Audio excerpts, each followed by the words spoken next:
Yeah, that's right, Bill. I spoke with the executive director of Mental Health of America of Virginia. He says speaking out about thoughts of suicide or mental health struggles, especially among Virginia's youth, is the best first step to help save someone's life.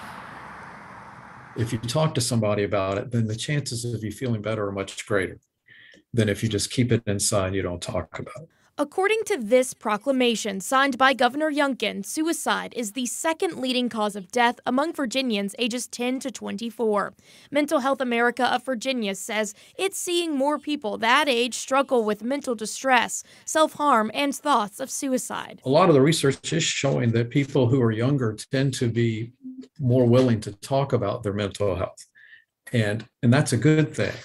I mean, that's the first step. But challenges with staffing shortages could cause delays in some services for Virginia's youth. We need to be sure that there are enough supportive resources available to young people or to anyone when they are talking about it, so that when someone says, yeah, I think I might need help, we need to be sure the community has the help available to support that person.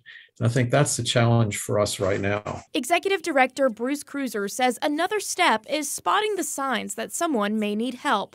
That could include signs of hopelessness, extreme mood swings, isolation, or increased use of alcohol or drugs. The important thing is to be supportive and not to judge the person, but to be supportive and talk about it. Anyone who may be experiencing a mental health crisis or knows someone who is can dial 988 for immediate help. Mental Health of America also offers professional help on what they call a warm line. It also can be for anyone who's just not sure what's going on. They're not feeling right. They just need to talk to somebody. So it's all those things short of crisis. Cruiser says don't wait to talk it out. If you think something might be wrong, don't ignore it.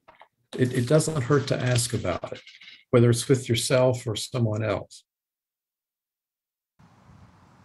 Now, if you or a loved one are struggling, help is available. You can call the National Suicide and Crisis Lifeline at 988. You can also text the word HOME to 741-741. We'll also have resources available on our website, WTVR.com.